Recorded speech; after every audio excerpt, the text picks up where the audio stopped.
स्वार्थ पहचान धन्य सोई।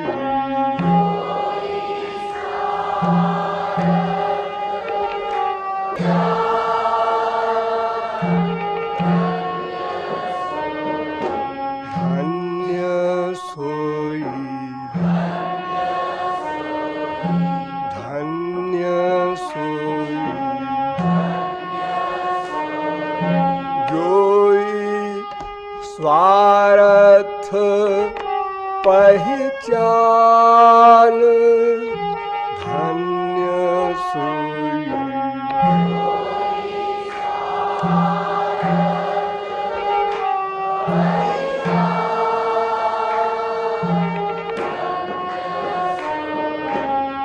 जोई स्वार्थ पहचान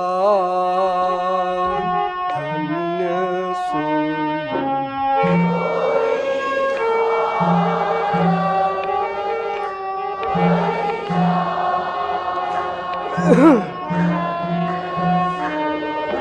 जोई स्वार्थ पहचान धन्य सोई।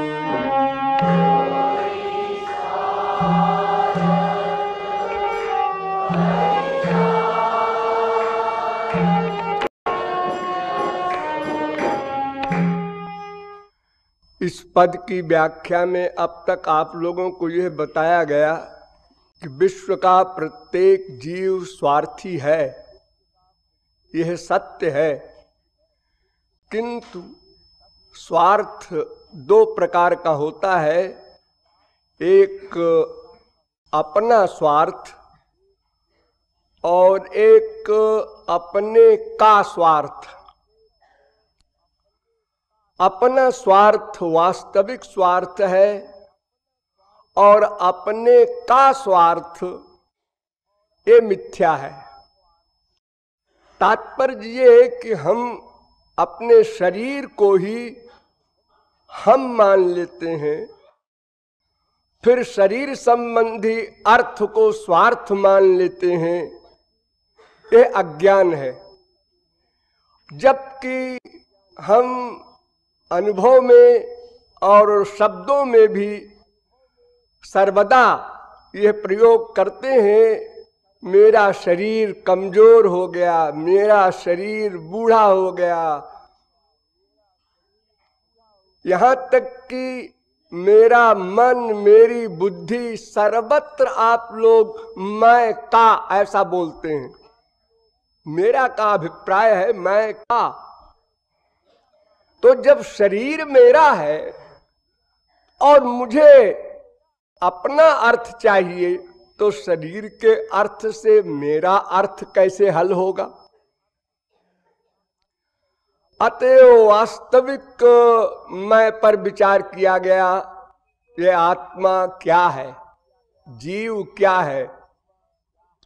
अनेक शास्त्रों वेदों के प्रमाणों से आपको बताया गया कि ये मैं तत्व नित्य है, अनादि है, शाश्वत है, भगवान का अंश है, अव्यय है, अक्षर है, अविक्रिय है, दृष्टा है, हेतु है, शरीर में व्यापक है, और सबसे बड़ी बात ये श्री कृष्ण का दास है। और जैसे श्री कृष्ण चित स्वरूप है, ऐसे ही यह आत्मा भी चित स्वरूप है, क्योंकि उन्हीं का अंश है। किंतु भगवान विभु चित है, जीव अणुचित है।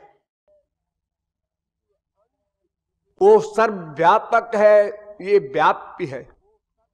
भगवान नियंता है, जीव नियम्य है। भगवान शासक है, जीव शास्य है। भगवान धारक है, जीव धार्यमान है। भगवान प्रेरक है, जीव प्रेर्य है। यहां तक कि जीव का जीवत्व भी, चेतनापन भी भगवान के द्वारा सदा रहता है। अतएव चेतन की दृष्टि से जीवात्मा और परमात्मा में कोई भेद नहीं, एक जाति के हैं दोनों, किंतु अन्य बातों में अनंत अंतर होने से भेद भी है। किंतु अंतिम निष्कर्ष यही हमें समझना है कि हम भगवान के दास हैं, वो हमारा स्वामी, सखा, पुत्र, प्रियतम, सर्वस्व है। बस इतना समझ लीजिए। और ये हम दोनों का संबंध अनाद्यनंत नित्य है। हम न माने तो भी है,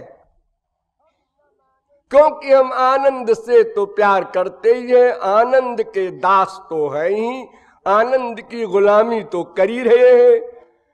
तो जब आनंद के हम दास हैं तो फिर हम रामदास श्यामदास हो ही गए। हम शब्द बोलने में भले ही इतराज करें कि हम भगवान को नहीं मानते, हम तो आनंद को मानते हैं। ये क्या बात हुई? हम बाप को नहीं मानते, मां के पति को मानते हैं। ये तो केवल पर्यायवाची शब्द का भेद है। अगर तुमने वेदों का अध्ययन किया होता तो तुम्हें पता चल जाता कि आनंदो ब्रह्म रसो वैसा। वेद में यह भी नहीं कहा रसो वै तस्मिन, उसमें आनंद है, ये नहीं कहा। वही आनंद है, वही रस है। तो जैसे संसार में किसी पदार्थ के अनेक नाम होते हैं, ऐसे आपके आनंद के भी अनेक नाम हैं। उन्हीं नामों में प्रमुख 3 नाम आपको लोगों को बताए गए, ब्रह्म, परमात्मा, भगवान। इन तीनों में भी समस्त शक्तियों का विकास जिस स्वरूप में होता है वो तत्व भगवत तत्व है, और वे भगवान श्री कृष्ण हैं। जो सौ परम ब्रह्म गोपालः, वेद कह रहा है।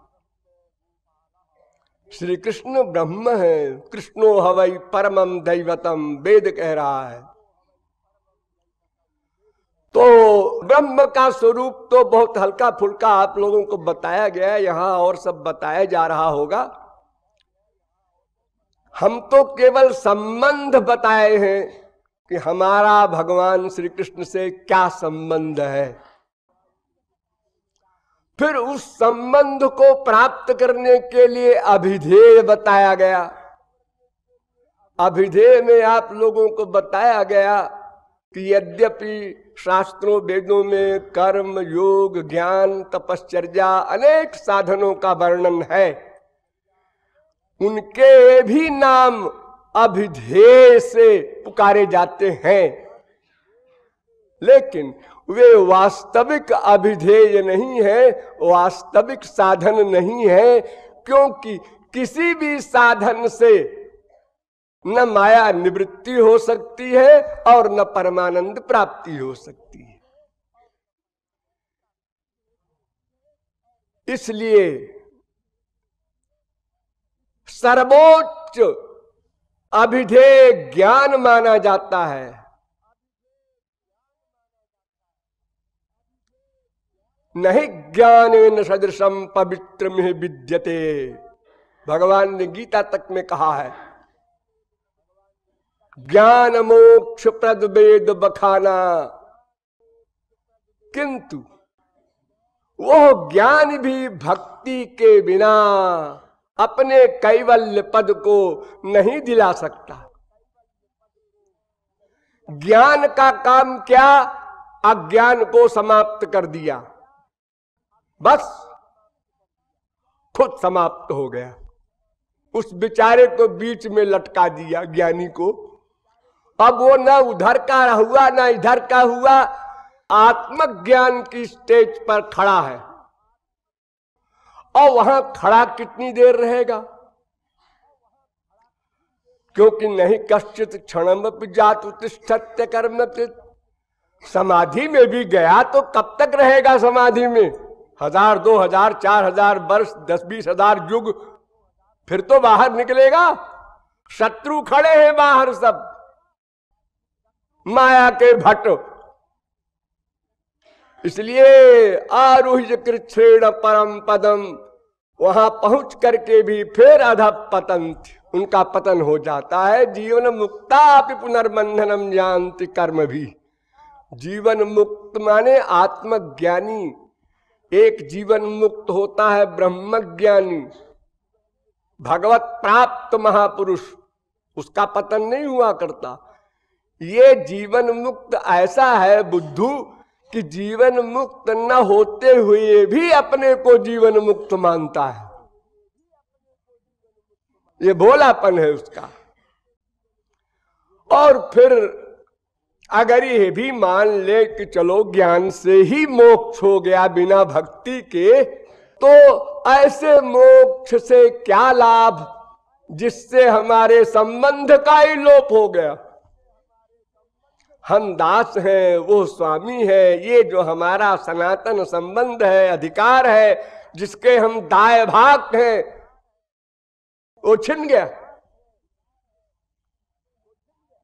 इतनी खतरनाक चुड़ैल है ये मुक्ति कि जिसको पकड़ ले सदा के लिए पकड़े रहे, वो कभी भी प्रेमानंद नहीं पा सकता। नारद जी एक बार वृंदावन में गए और वहां का सब प्रेमानंद देखा तो रोने लगे। तो ललिता ने पूछा, बाबा जी आप काहे को रो रहे हैं? अरे बेटा मैं इसलिए रो रहा हूं कि ये प्रेमानंद इतना सस्ता है। कृष्ण भाव रस भाविता मति क्रियताम यदि कुतोपि लभ्यते तस्य मूल्यमपि लौल्यमेकलं जन्म कोटि सुकृतैर्नु लभ्यते। ये श्री कृष्ण संबंधी प्रेम बड़ा सस्ता है और हर जगह मिलता है। ऐसा नहीं कि भाई ये सामान तो दिल्ली में मिलेगा, ये तो लंदन में मिलेगा, ऐसा कुछ नहीं। क्या दाम है भाई? तस्य मूल्यमपि लौल्यमेकलं। लालसा, तृष्णा, तीव्र इच्छा उसके पाने की, बस यही मूल्य। कोई साधन वाधन नहीं। निरक्षर भट्टाचार्य अंगूठा छाप हो, केवल इच्छा और इच्छा सबके पास है। वो तो ऐसी चीज ही नहीं कि साहब शास्त्र वेद पढ़ते तो हमारी इच्छा बनती। रोज इच्छा बनती है आप, जैसे संसारी वस्तुओं के लिए बनती है। कामी नारी प्यारी जिम लोभी प्रिय जिम दाम। बस उसी प्रकार की पिपासा, वासना, लालसा श्याम सुंदर संबंधी हो जाए, बस दाम दे दिया आपने, लो सामान। तो ये परमहंसों को नहीं मिलेगा क्योंकि वे बेचारे सदा को मुक्त हो गए। इसलिए हमारे यहां रसिकों ने मुक्ति को बहुत डांटा है, भुक्ति को उतना नहीं। संसार में हम आ रहे हैं, जा रहे हैं, 84 लाख में घूम रहे हैं। बाई चांस कभी कोई रसिक मिल जाए और हमारी बुद्धि उस पर विश्वास कर ले तो हमारा काम बन सकता है, प्रेमानंद मिल सकता है, आशा तो है। लेकिन ज्ञानियों को तो कोई आशा नहीं क्योंकि वो मुक्त हो चुके। इसलिए रसिक लोग मुक्ति का बड़ा जबरदस्त विरोध करते हैं। एक बार मुक्ति एक महापुरुष के पास गई, ब्रिज में हाथ जोड़कर खड़ी हो गई। महापुरुष ने देखा, उन्होंने कहा, का त्वम, तू कौन है रे? का त्वम मुक्ति रूपा गतासि भवसी कस्माद कस्मादिह। तू मेरे आश्रम में तो यहां कभी कोई ऐसे आया नहीं, तू अकस्मात कहां से प्रकट हो गई? गेट बंद है फिर भी आ गई तू? कौन है तू? उन्होंने कहा मैं मुक्ति हूं। मुक्ति? क्या काम है यहां? महाराज, श्री कृष्ण स्मरणे न देव भवतो दासी पदम प्रापिता। आप श्री कृष्ण की भक्ति करते हैं ना? हाँ हाँ करते हैं। तो मुझे श्री कृष्ण ने दासी बना के भेजा है आपके पास। दासी? अरे राम राम राम राम, तुझको दासी बनाएंगे हम? दूरे तिष्ठ मनागनागसि कथम कुरुजादनार्जम मई। दूर दूर दूर। जैसे कोई कर्मकांडी पंडित के यहां कोई अछूत चांडाल आ जाए तो कहता है दूर दूर दूर, तेरी हवा भी न लगे मुझे, मैं अशुद्ध हो जाऊंगा। ऐसे मुक्ति को डांट रहा है ये रसिक। दूरे तिष्ठ, दूर से बात करो, जाओ जाओ, गेट के बाहर जाओ। क्यों भाई, क्या बात है? तुम्हारे इष्ट देव ने भेजा है, भेजा होगा, जाओ उन्हीं से लिपटो। क्यों? त्वद्गंधा निज नाम चंदन रसाले पस्य लोपो भवेत। अरे तुम्हारी गंध भी अगर आ जाएगी अंदर तो मेरे प्रेमानंद का हिसाब किताब गड़बड़ होने लगेगा। अरे बिगड़ा हुआ मन है, कहीं चंचल हो जाए, ले लो मुक्ति तो हो गया बंटा ढाक। संग का प्रभाव पड़ता ही है, इसलिए दूरे तिष्ठ, दूर बैठो। न परिलसंत केचिद अपवर्गमपि स्वरते। वेद कह रहे हैं कि अपवर्ग मोक्ष को इतना त्याज्य मानते हैं कि महाप्रभु जी ने तो यहां तक कहा कि चार पदार्थों में तार मध्य मोक्ष कैतव प्रधान। सबसे खतरा है बड़ा भारी ये। इसलिए ज्ञान से मोक्ष मिल भी जाए तो हमारे दास और स्वामी के संबंध को नष्ट करने वाले ऐसे मोक्ष से हमसे कोई मतलब नहीं, और फिर हो भी नहीं सकता। मोक्ष तो छोड़ो, प्रेम बारी बिनु सुनु खगराई, अभ्यंतर मल कबहू न जाई। मैंने कई बार आप लोगों को बताया है कि अंतःकरण शुद्धि भी ठीक ठीक नहीं हो सकती, और अगर अविद्या नष्ट भी हो गई तो विद्या माया तो बैठी रहेगी। विद्या माया अगर अंदर है तो अविद्या माया को बुला लेती है, देर नहीं लगती है। जड़ भरत शरीर के जीवन मुक्त जो हिरणी शावक में आसक्त हुए उनको बंधन हो गया, अविद्याग्रस्त हो गए, वो विद्या माया युक्त थे। विद्या माया स्थायी नहीं है क्योंकि माया है, वो अविद्या युक्त हो जाती है। रजोगुण तमोगुण भी आ जाता है सत्व गुण में, क्योंकि उसका अंश तो है। ये तीन गुण ऐसे हैं कि जहां सत्व गुण रहेगा वहां रजोगुण तमोगुण भी रहेगा, जहां रजोगुण रहेगा वहां सत्वगुण तमोगुण भी रहेगा, जहां तमोगुण रहेगा वहां रजोगुण सत्वगुण भी रहेगा। वो कम कम मात्रा में, वो दबा हुआ है, नष्ट नहीं हुआ। ये तीन गुण एक साथ नष्ट हो सकते हैं, एक एक करके नहीं, क्योंकि ये अजामे काम लोहित शुक्ल कृष्णाम, ये तो एक ही माया देवी के तीन रूप हैं। तो इस प्रकार अभिधेय बताया गया कि केवल भक्ति ही अभिधेय है, भक्ति से ही सब काम बनेगा और भक्ति में सब अधिकारी हैं। बुद्धि नहीं लगाना कुछ, आंख बंद करके धावन मीलवा नेत्रे चले जाओ। कर्म में जाओगे तो फिर देशे काले उपाय न द्रव्यम श्रद्धा समन्वितम, 6 शर्तें हैं, उनको पूरी करो तब कर्म करो। सबसे बड़ी बात तो पहले वेद का मंत्र ही सही उच्चारण तो कर लो,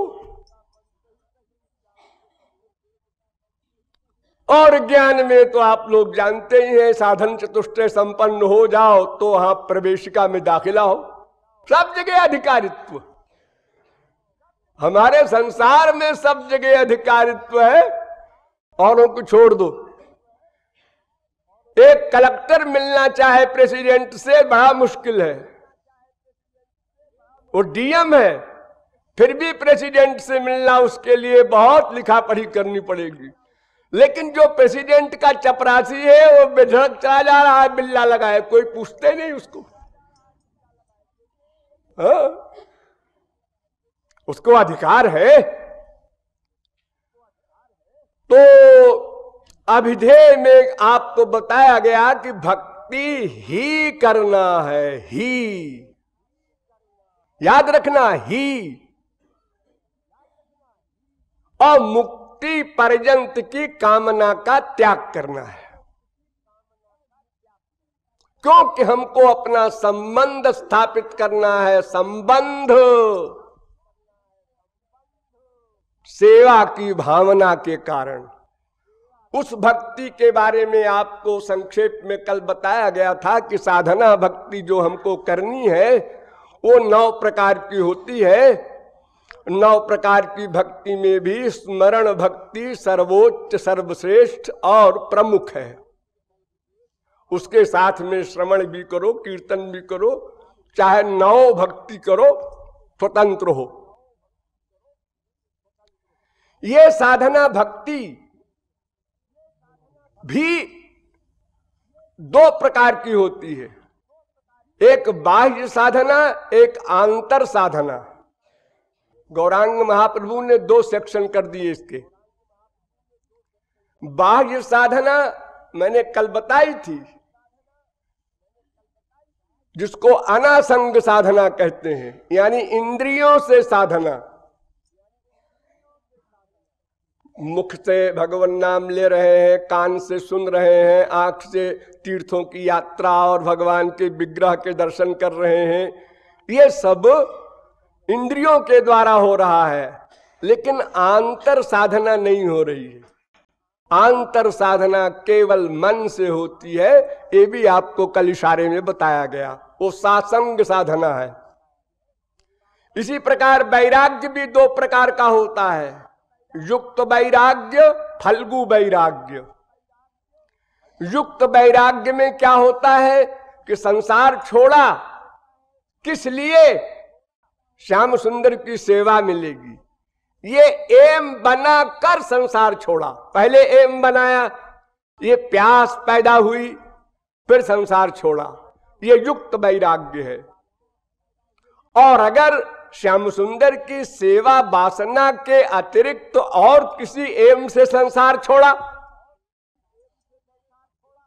रिद्धि सिद्धि प्राप्त करने के लिए, ज्ञान प्राप्त करने के लिए, स्वर्गादिक लोक प्राप्त करने के लिए, तो वो फल्गु वैराग्य है। फल्गु वैराग्य, फल्गु एक नदी है,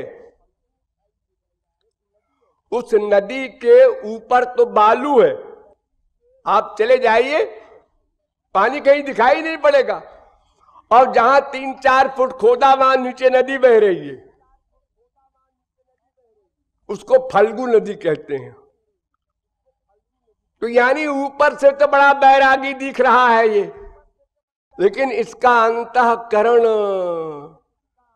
विरक्त नहीं है, उसको फल्गु वैराग्य कहते हैं। श्मशान वैराग्य समझ लो हमारी भाषा में।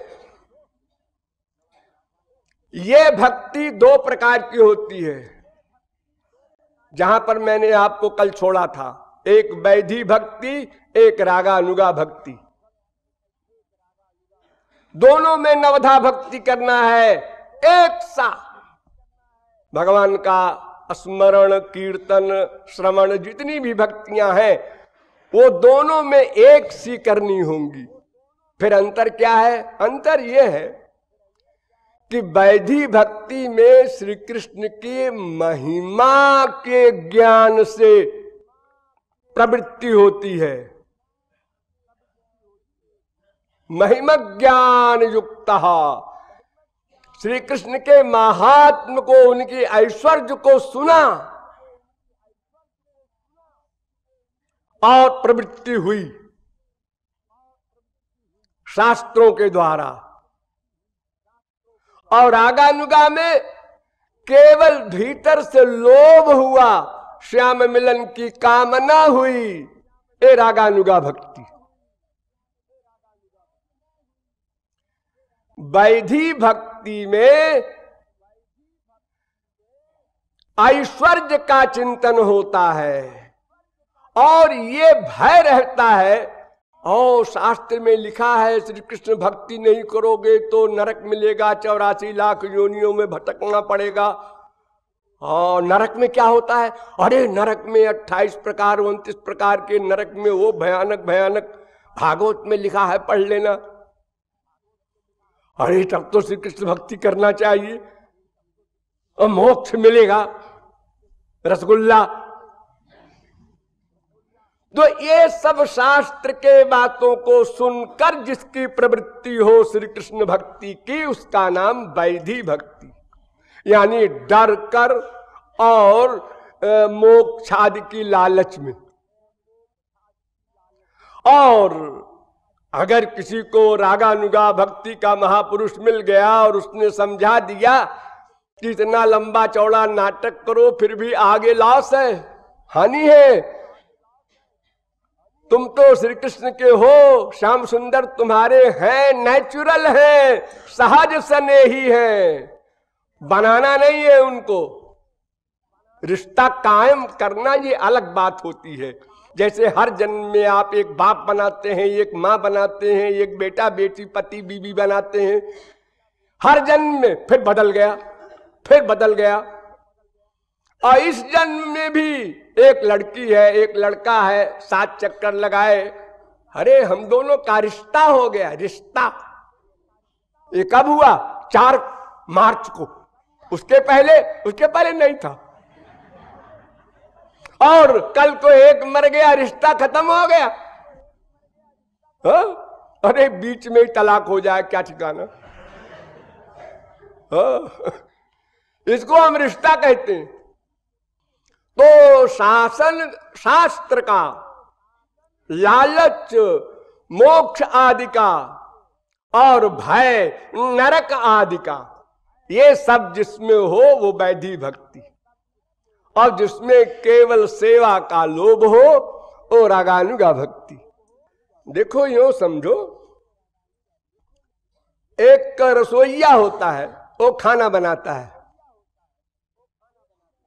साहब को खाना खिलाना है तो ठीक ठीक नमक घी सब चीजें डाली जाए, नहीं तो साहब की डांट पड़ेगी और फिर ये भी हो सकता है गेट आउट, तो हमारे बीवी बच्चे भूखों मर जाएंगे, ये डर है। और अगर अच्छा अच्छा खाना खिलाएंगे तो साहब की मौज आ जाए तो तनख्वाह बढ़ा दे, इनाम कुछ दे दे, कपड़े लत्ते।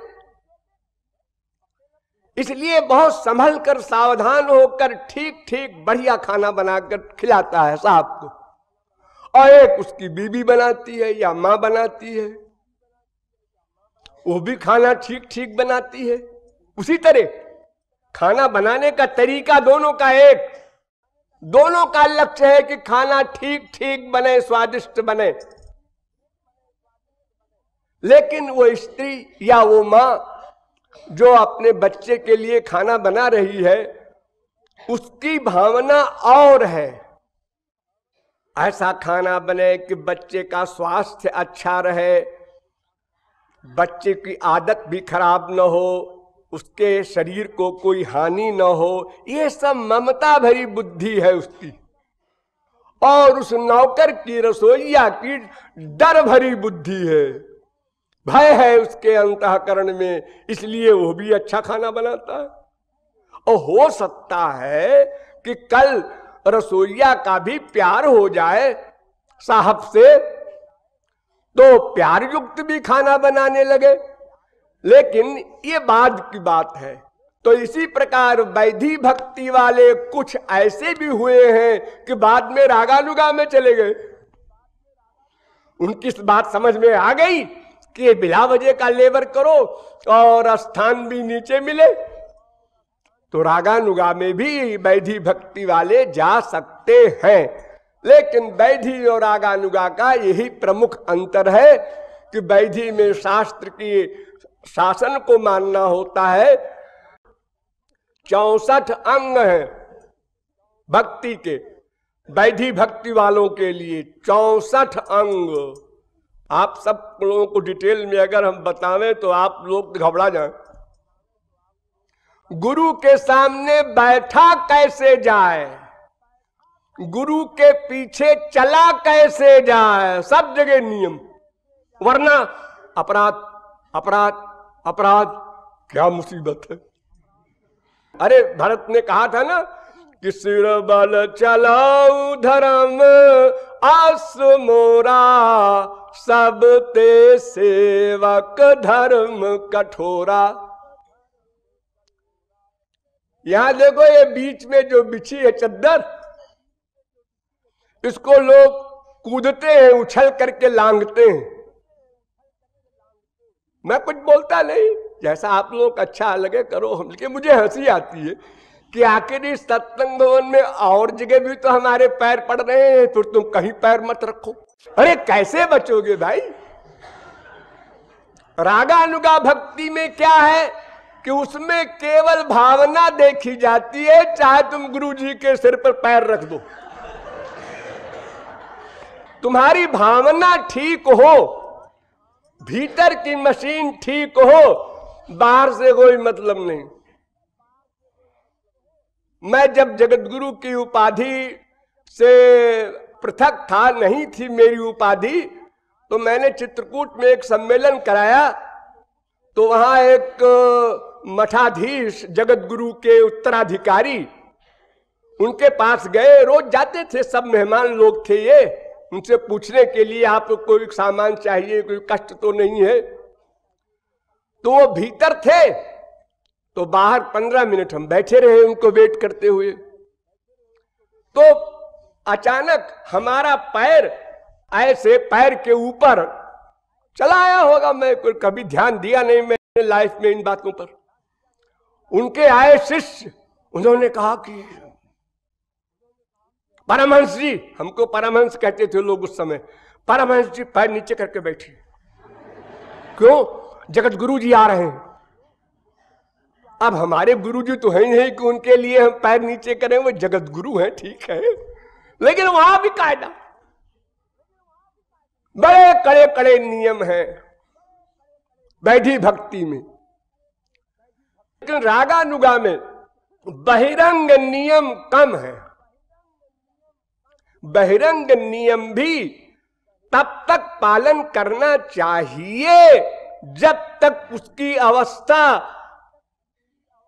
ऊंची न हो जाए, यानी जो पंचकोश है उसमें अन्नमय कोश को लांघ न जाए।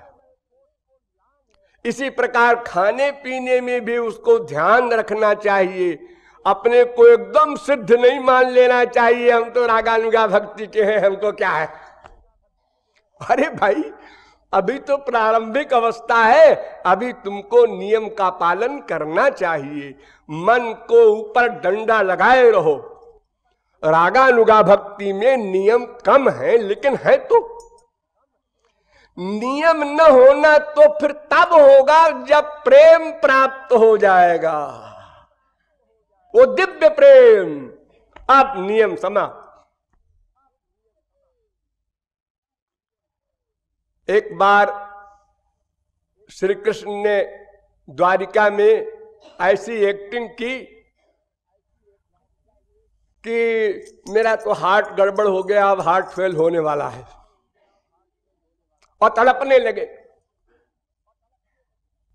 अब सारी स्त्रियां 16,108 सबकी हालत खराब हो गई। अरे कूड़ा कबाड़ा गधे जिसके पति हैं, उनको भी हार्ट अटैक हो तो उनकी स्त्रियों की हालत खराब हो जाती है। फिर भगवान श्री कृष्ण की ऐसी हालत हो तो फिर क्या हाल होगा उनकी स्त्रियों का। इतने में नारद जी आ गए। नारद जी ने देखा, उन्होंने कहा आज फिर मुसीबत आई। मैं तो श्री कृष्ण के दर्शन के लिए आया था, यहां तो नाटक शुरू हो रहा है। एक बार बंदर बनी चुका हूं मैं। हाँ? उन्होंने कहा आप चुपचाप देखो क्या क्या होता है। अरे कोई देखने वाला भी तो होना चाहिए नाटक का, क्योंकि नाटक में सब शरीक हो गए। 16,108 वो और एक ठाकुर जी। अब वो अपना चीख रहे हैं, ठाकुर जी हाय हाय कर रहे हैं, और गोपियां कोई पंखा कर रही है, कोई कुछ ये रुक्मिणी वगैरह कर रही है। तो ठाकुर जी ने नारद जी की ओर देखा कि ये कुछ बोल ही नहीं रहे। हम समझ रहे थे कि ये आ गए, अब कुछ बात बनेगी। तो ठाकुर जी बार बार इशारा कर रहे हैं नारद जी से, कुछ बोलो, कुछ पूछो कि मुझे क्या हुआ है। तो नारद जी समझ गए। तो उन्होंने कहा महाराज आपको ये क्या कष्ट है और इस कष्ट का क्या इलाज है। क्या इलाज है ये मुझसे पूछते हो, डॉक्टर से पूछो। जो कष्ट अपने आप लाया जाता है उसका इलाज भी वही जानता है। तो ये तो कष्ट महाराज आपने बुलाया है, इसलिए इसका इलाज भी आप ही जानते होगे। तो उन्होंने कहा नारद जी ऐसा है, अगर कोई मेरा भक्त चरण धूलि दे दे तो मैं ठीक हो जाऊं।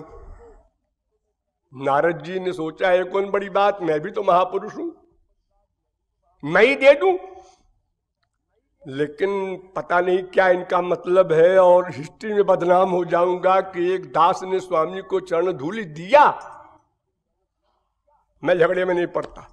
अरे इन सब से मांगे ना, जब इनकी श्रीमती लोग हैं, इतनी सारी माताएं बैठी हैं, रुक्मिणी जी, सत्यभामा जी, सब के पास आप लोग चरण धूलि दे दीजिए ना, अच्छे हो जाए। तुम्हारा दिमाग खराब है, मेरा परलोक नष्ट हो जाएगा, नरक मिलेगा।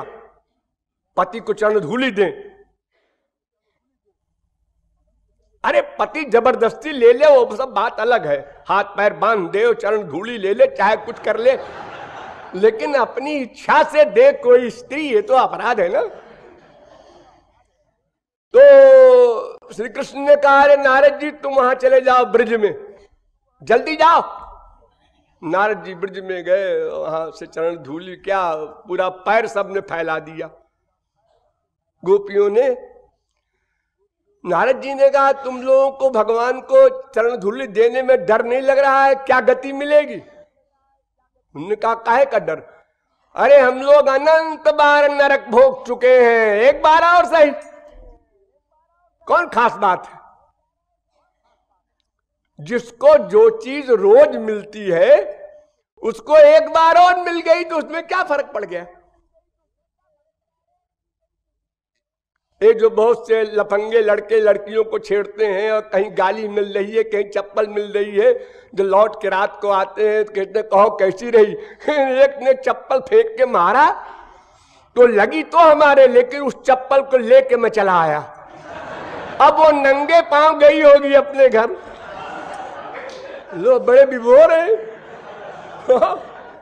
बड़े विभोर है कि बड़ा भारी काम करके आए। आदत पड़ जाती है। हम लोग भी 84 लाख योनियों के लात जूते चप्पल खा रहे हैं और फिर भी विभोर हैं। श्याम सुंदर की शरण जाने में कितनी मक्कारी कर रहे हैं, सोचिए। हाँ, तो गोपियां अपना चरण फैला देती हैं, नारद जी को जो ऐसा उत्तर देती हैं, नारद जी के आंखों से अश्रु प्रवाह होता है। वो चरण धूलि लेके पहले अपने लगाते हैं कि मेरी अकल ठीक हो जाए। उसके बाद श्री कृष्ण के पास ले गए, वहां छुआया कि ठाकुर जी मुस्कुराते हुए बैठ गए। रुक्मिणी वगैरह ने कहा है भाई किसने दिया, कौन है। उन्होंने कहा गोपियां हैं ब्रिज की। अब लज्जा के मारे सबका सिर झुक गया कि इतना प्रेम है गोपियों का, हम तो उनकी चरण धूलि भी नहीं है। और जबकि उनको वियोग दे रखा है श्री कृष्ण ने, और हम लोगों को संयोग दे रखा है। तो इस प्रकार रागानुगा भक्ति में नियमों की न्यूनता है और लोभ से प्रवृत्ति होती है, लेकिन नवधा भक्ति पूरी करनी है और प्रारंभ में तो नियम का पालन भी आवश्यक है और साथ साथ आंतर साधना भी आवश्यक है। इस प्रकार साधन भक्ति करते करते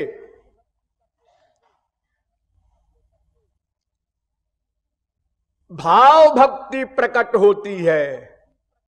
तो जब भाव भक्ति प्रकट होती है तो स्वरूप शक्ति का प्रवेश अंतःकरण में होता है, लेकिन स्वरूप शक्ति अभी कुछ करती नहीं है, खाली प्रवेश होता है चुपचाप। यानी स्वरूप शक्ति जो ये चाहती है कि बिल्कुल क्लीन हृदय मिले, वो अभी पूरा क्लीन नहीं हुआ लेकिन काफी हो गया है, तो इसलिए उसको आशा हो गई है कि चलो टहलते घूमते हैं वहीं, अब आगे स्थान मिल जाएगा। यानी वही साधन भक्ति ही भाव भक्ति बन गई। यानी करना साधन भक्ति और होना भाव भक्ति, मन लगाना साधन भक्ति, मन लगने लगना ये भाव भक्ति। और डिटेल में समझ लो, उसके अनुभव है शांति अभ्यर्थ कालत्वम विरक्तिर मानशून्यता आशा बंध समुत्कंठा नाम गाने सदा रुचि आसक्तिस तद्गुणाख्याने प्रीतिस तद बसति स्थले। ये भाव भक्ति के अनुभव है। पहला समझ लो शांति। जब आप साधन भक्ति के बाद भाव भक्ति में जाएंगे तो अंतःकरण इतनी मात्रा का निर्मल हो जाएगा कि आप किसी भी संसारी प्रपंच को, अपजश को, किसी को आराम से सह लेंगे, मुस्कुराते रहेंगे। शांति इसको कहते हैं। क्षोभ हितावपि प्राप्तो शांतिरक्षुभितात्मता। भक्त रसामृत सिंधु में लक्षण किया गया शांति का कि क्रोध का, अशांत होने का, टेंशन का कारण हो और फिर भी टेंशन न हो, सब कुछ नेचुरल माने। हम लोगों को टेंशन जो होता है इसलिए होता है ना कि हम पहले भूल गए तत्व ज्ञान कि हमारा बाप, हमारी माँ, हमारा बेटा, हमारा पड़ोसी हमारी खिलाफत करता है भीतर भीतर, आज बाहर करने लगा तो क्या आश्चर्य है। आज क्यों तुम्हें आश्चर्य हुआ, क्यों फीलिंग हुई, भीतर क्यों पिंच कर रहा है वो अपजस? तत्वज्ञान नहीं, इसलिए तो क्षोभ का कारण होते हुए भी क्षोभ न हो। देखो राजा परीक्षित जो भगवान की कृपा से मां के पेट में ही भगवत दर्शन पा चुके थे, वो परीक्षित बाहर जैसे वो निकले तो गर्भदृष्ट मनोध्यायन, जो गर्भ में श्री कृष्ण का दर्शन किया था, मां के पेट से जब बाहर निकले तो उसको देखने लगे वो कहां है जिनको गर्भ में देखा था। इसीलिए उनका नाम ही पड़ा है परीक्षित, परीक्षण करके निकले थे वो राजा हो गए थे, बहुत बड़े सम्राट सारे भारत के। एक बार जंगल में गए, उनको प्यास लगी। एक ऋषि मुनि समाधि में बैठे हुए थे, राजा ने उनसे पानी मांगा, बहुत प्यासे थे। वो समाधि में थे, बेचारे सुने ही नहीं। बार बार आवाज देने पर भी जब नहीं बोले मुनि, तो परीक्षित की बुद्धि भ्रष्ट हो गई और वो लौटने जब लगे तो रास्ते में एक सांप मरा हुआ पड़ा था, उस सांप को लेकर के और मुनि के गले में डाल दिया। इतने में उन मुनि महाराज के बच्चे जो गंगा स्नान करने गए थे लौटे, उन्होंने देखा उनके लड़कों ने कि हमारे पिताजी के गले में सांप। तुरंत समाधि लगाकर बैठ गए और पता लगाया है बदतमीजी किसने की। ने कहा परीक्षित ने। तो उनके लड़कों ने शाप दे दिया कि तुम 7 दिन में सर्प से ही मरोगे, तक्षक तुम्हें 10 लेगा, तुम मर जाओगे।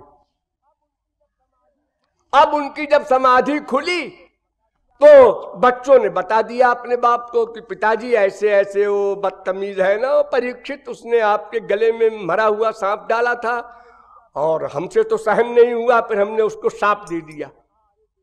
तो मुनि ने कहा अरे बेटे तूने बड़ा गलत काम किया, अरे वो तो भगवत कृपा पात्र है, उस पर इस प्रकार शाप तूने दे डाला। हाँ महाराज हम तो जानते नहीं कौन है परीक्षित, हमने शाप दे दिया। फौरन भेजा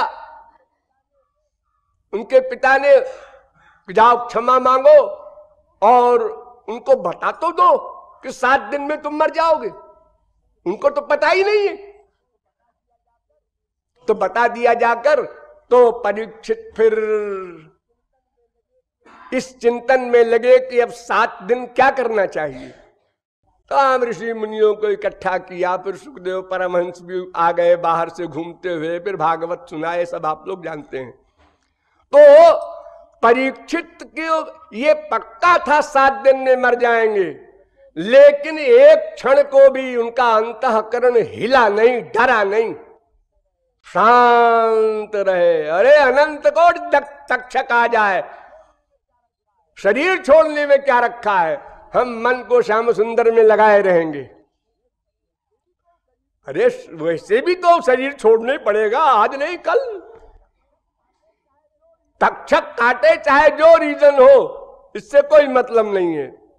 तो क्षोभ का रीजन होने पर भी क्षोभ न हो, उसको राजा भरत, सारे विश्व के राजा, सम्राट, किंग, जब उनको वैराग्य हुआ तो भिक्षा मटन हरिपुरे स्वपाकम अपि बिंदन।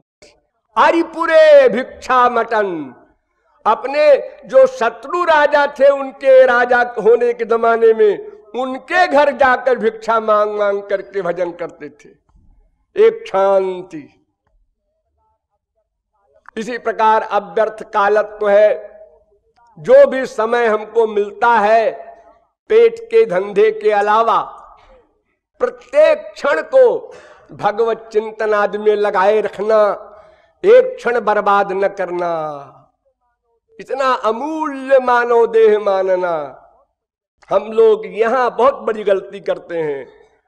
हमको जो टाइम मिलता है, आए घर में बैठे, ऑफिस से चाय पिया, अरे उसका क्या हो रहा है, अरे उसका क्या हो रहा है, अरे वहां क्या हो रहा है, अरे तुमने सुना आज यहाँ ये हो रहा था, क्या बकवास कर रहे हो। अरे भाई इस समय को काम में लो।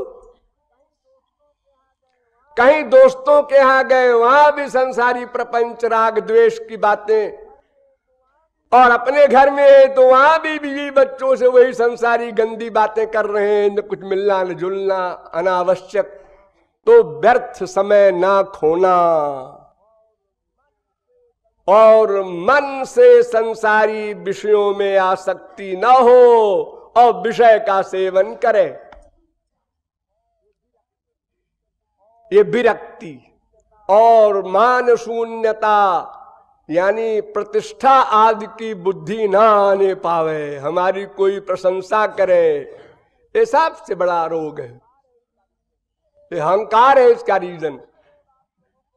जितने रोग आप लोगों को है ना, उन सब में सबसे बड़ा यही रोग है।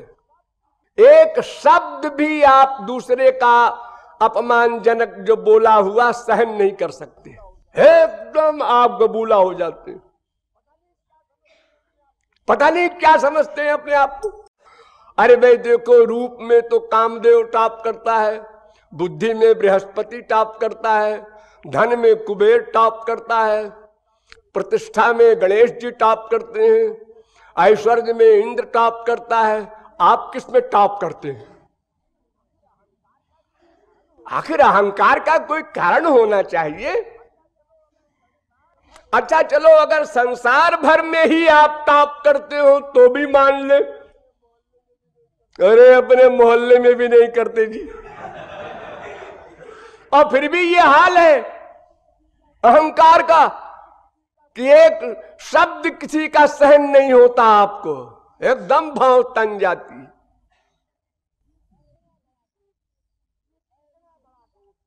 ये कितना बड़ा दोष है। और यही आप लोग पढ़ते हैं, यहां लिखा हुआ तमाम जगह, तृणादपि सुनीचेन तरोरपि सहिष्णुना अमानिना मान देना।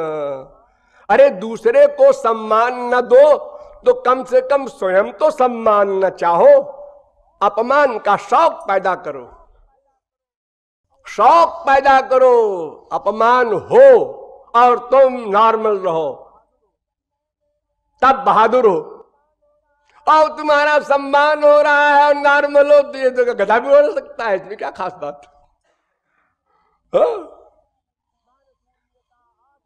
मान शून्यता आशा बंधा, पूर्ण आशा है श्याम सुंदर मिलेंगे। आप लोगों में कभी कभी निराशा आने लगती है, अरे कैसे होगा, हमसे तो भगवत प्राप्ति नहीं होगी। आशा बंधा अवश्य होगी। समुत्कंठा, उनके मिलने की उत्कंठा बढ़ती जाती है, और नाम में, गुण में, उनके गान में, स्मरण में रुचि बढ़ती जाती है। तो ये सब भाव भक्ति के अनुभव हैं, और इनका क्रम भी है एक। आदौ श्रद्धा ततः साधु संगोथ भजन क्रिया ततो नर्थ निवृत्ति स्यात् ततो निष्ठा रुचिस्ततः अथासक्तिस्ततो भावस्ततः प्रेमाभ्युदंचति। ये लिंक है। पहले श्रद्धा, फिर महापुरुष का संग, फिर महापुरुष की शरणागति। ये तीन बात पहले बने तब इसके आगे गाड़ी चले। यहीं पर गाड़ी रुकी है अनादिकाल से अब तक।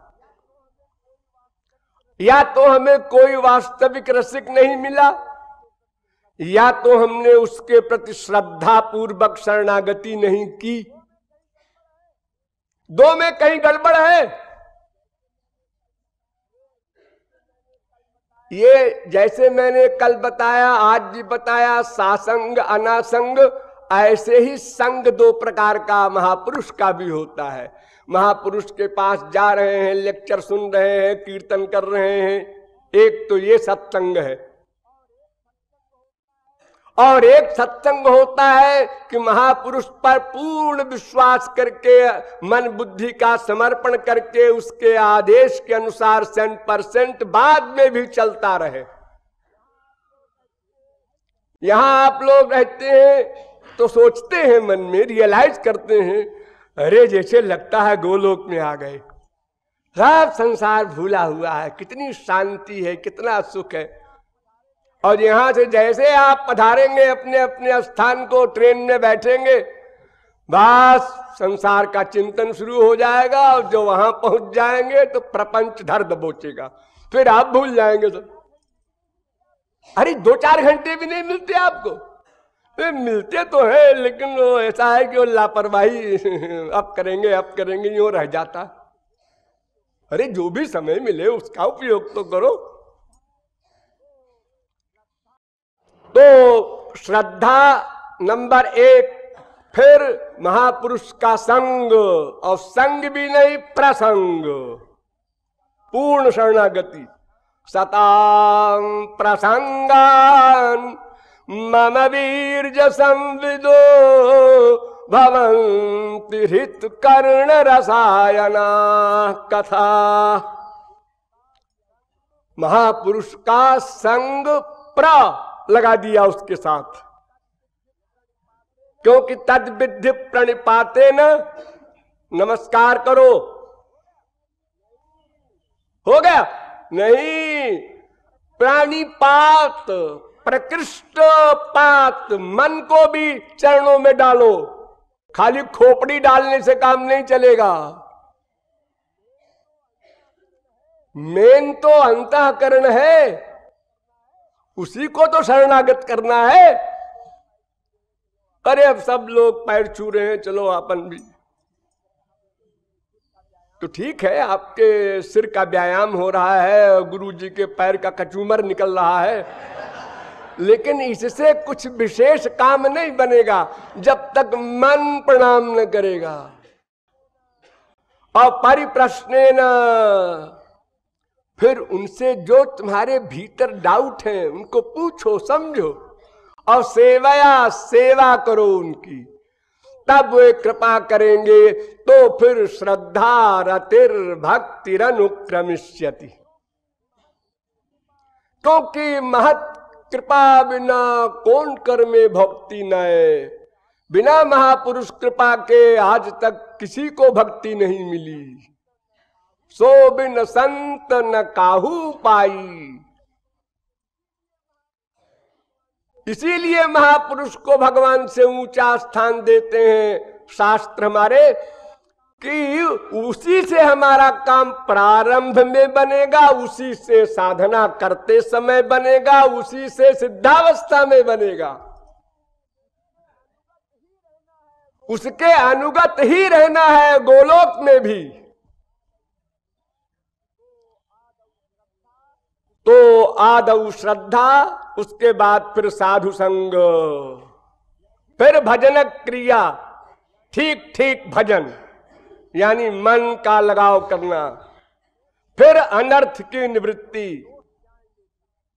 यानी दोष जाएंगे। फिर ये जो आप लोगों को गुस्सा आता है, लोभ होता है, फीलिंग होती है छोटी छोटी बातों में, फिर ये खत्म हो जाएगी, यानी बहुत कम हो जाएगी अनर्थ निवृत्ति। फिर निष्ठा, दृढ़ता आएगी अपने गुरु और अपने इष्ट देव में। फिर रुचि पैदा होगी, नेचुरल, बिना किए रहा न जाए ऐसी रुचि। लेकिन रुचि में भी बुद्धि प्लस मन दोनों रहते हैं। फिर इसके बाद आसक्ति हो जाएगी जिसमें केवल मन रहेगा, अब बुद्धि नहीं काम करेगी, इतना प्यार हो जाएगा। तो ये सब भाव भक्ति के अनुभाव हैं। जब भाव भक्ति परिपक्व हो जाएगी तो विद्या माया अभी बची है, ध्यान दीजिए। अब विद्या तो गई, लेकिन विद्या बची है, वो स्वरूप शक्ति जो आपके भीतर आई थी भाव भक्ति पर। अब उसने देखा कि क्लीन स्लेट हो गया, अंतःकरण शुद्ध हो गया, तो उसने चट विद्या माया को भगा दिया और आपके अंतःकरण को दिव्य कर दिया। अब आपको प्रेमा भक्ति मिलेगी, वो मिलेगी गुरु द्वारा, वो बाहर से दी जाएगी। प्रेमा भक्ति अनादि है, लेकिन वो भगवान की एक पर्सनल पावर है, लादिनी शक्ति का सारभूत तत्व है। इसलिए वो भगवान का जो कानून है कि गुरु के द्वारा ही वो दिया जाएगा, अतः उस कानून को मानते हुए आपको बिना मांगे मिल जाएगा। केवल बर्तन ठीक कर लेना है हमको, हमारा ये काम है। लेकिन प्रेमा भक्ति ही अंतिम नहीं है, इसके आगे और बहुत सी भक्तियां हैं और बहुत सी बातें हैं बारीक, जो फिर कभी। बोलिए लाडली लाल की।